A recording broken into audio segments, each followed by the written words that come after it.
So I'm going to be explaining to you quickly today how the areas that you're having specific problems in, like pain or tightness, may not actually be the areas of concern or the areas that are causing this potential pain or tightness. So let's imagine that you are having pain in your hips. Let's say you're finding that you're having tightness in your hips.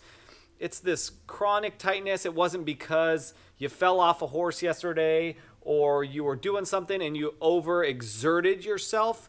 This is something that's been bothering you for a little while and it just kind of felt like it came out of nowhere, or you did something small one day and you noticed it. Just because you're having an issue in one part of your body does not mean that this is the problem. I want you to imagine your hips as this bridge here. This bridge has a support structure underneath and a support structure up top that hold this bridge together. It is the job of both of these structures to support the road. So the road is our hips. It's the thing that we're feeling that we think is the problem, but in reality, if either of these support structures crumble or get weaker, it can compromise the entire bridge. In this situation, this lower support system for the bridge, we're going to call our feet. And the upper support system, we're going to call our spine or trunk or back, anything that connects to your spinal column.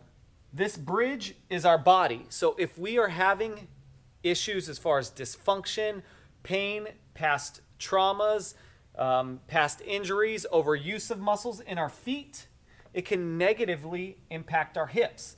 Let's say you sprained your ankle multiple times, and throughout your years, throughout your life, it's been something that's been reoccurring and a problem. If you've had issues in your feet, like having that sprain, you can be weakening the support structure here, and because of that, you can have cracks in the road, and over time, those cracks can be bigger and bigger problems to where you have to do construction on your road, i.e. your hips.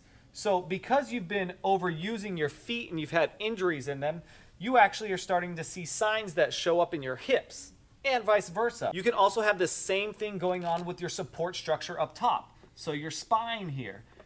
Your spine, let's say that you had a cracked rib. You took a fall and you cracked your rib, and that was an injury you may have had 5 years ago. Well, now your body is compensating because it's had to deal with issues and traumas in your spine, in your trunk, in your rib cage.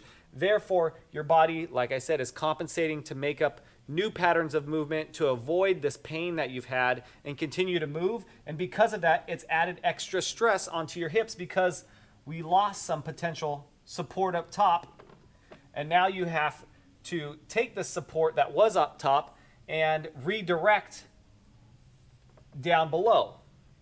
And what I mean by that is you had something supporting this road right in this area, and you took away some of the support. Well, that's just going to add extra stress on a different part of this road. So now maybe this and this part of the support structure are getting even tighter and have to take more weight.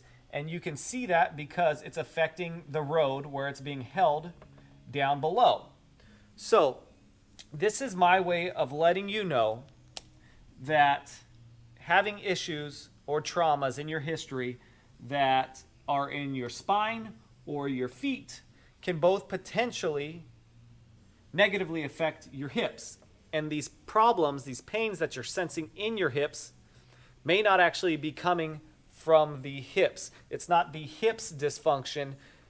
It's not the hips problem that has caused the pain in the hips. So we usually address pain, tightness, dysfunction in a specific area like the hips by going straight into the hips and saying, okay, maybe we could stretch this. Maybe we could massage this. What can we do to the hip specifically to improve the function, to improve how we feel about this pain, to get rid of some of this pain, to get rid of some of this tightness, when in essence, if it was one of these factors, the spine or the feet, that caused this, we might want to take a look at how can we improve the function of the support systems, our feet and spine, to bring about a positive change in our hips.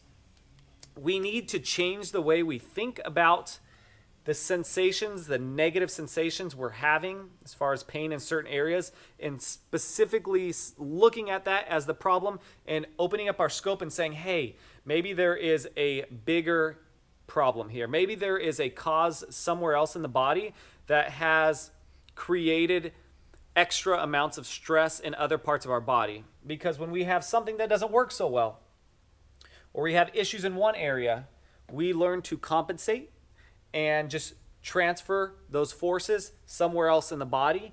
And some parts of our body may have to overwork or be compromised because we are lacking the ability to do something.